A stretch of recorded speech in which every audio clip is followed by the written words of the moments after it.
Hello and welcome to the OCVarsity Hoops Show, CIF Finals Edition. I am your host, Jonathan Khamis. I'm being joined by Steve Fryer. And for the first time since 2008, Steve, we only have one OC team left competing for a CIF championship. Back then, Mater Dei losing to Compton's Dominguez. This year, Edison is the last team standing. They're practicing behind us. We'll talk about their game. We will preview their game against Ayala shortly. But first, Steve, our player of the week. I went with Nate Matthews, who's back there practicing. Excellent player for Edison. Great defensive player, but can score pretty good for him, too. Scored about 35 points over two games and had a bunch of rebounds and assists.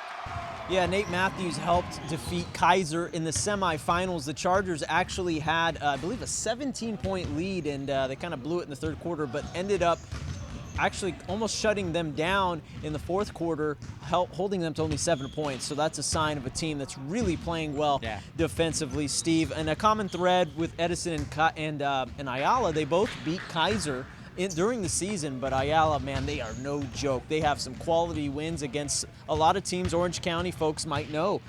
Actually almost beating Mater Dei in overtime, but Ayala has also defeated J. Sarah and Servite. Yeah, and they beat Servite by a ton over at the Nike Extravaganza. That's when I got to look at them. They're a very athletic group. Edison's got some athletes, too. It's going to be a game where I think whoever can stop the other team's transition game, that's going to be kind of a key to who comes out with a W on that game on Saturday. That's the late game, the 8:30 game on Saturday at the Honda Center. Okay, Edison lost in last year's CIF championship to Foothill. They're looking to avenge last year's loss, taking on Ayala at the Honda Center. We caught up with the Chargers earlier. Here's what they had to say.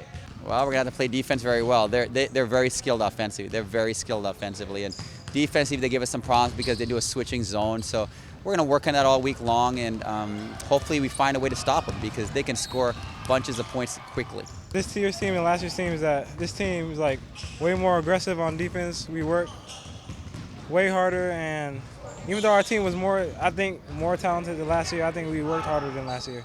We really wanted this. Like, we're so hungry. Like, each and every day, we're in the gym, working our butts off. Like I said, we just push each other. Like, it's just a great team. Our thanks to the Chargers for hosting us today on the OCVarsity Hoops Show. Steve, a little bit more about Ayala. Edison, they're, I think, probably more athletic than people give them credit for, but Ayala, they're as athletic as they can come. Yeah, they got some good ponies in that team, including a 6'3" guardian, Mastanava Sika, who signed with Cal State Fullerton, guy who can really shoot it. And then one of my favorite names in high school basketball, Miles President, spelled like the president. And he's living up to that name. First of all, he's a really good basketball player. He's also scored a 23.50 on the SAT. Jonathan, that's really high, by the way. And he's probably going to go to Caltech. They don't take a lot of dummies into Caltech. So Miles President, not only a presidential sort of player, but a presidential sort of scholar as well. I went to a Cal State Fullerton, you know. So. I'm with you, buddy. Hey, man, we're all in the same boat. All right, thanks to Steve Fryer. I'm your host, Jonathan Khamis. This is not the last OCVarsity Hoop Show of the season. We will come at you next week to preview the state playoffs. Okay, thanks to Steve Fryer. Once again, I'm Jonathan Khamis, and for all your latest boys basketball updates of just one game this weekend, it's Edison, the guys behind us. They're looking for that CIF title this weekend. Check out OCVarsity.com, where we've got you covered.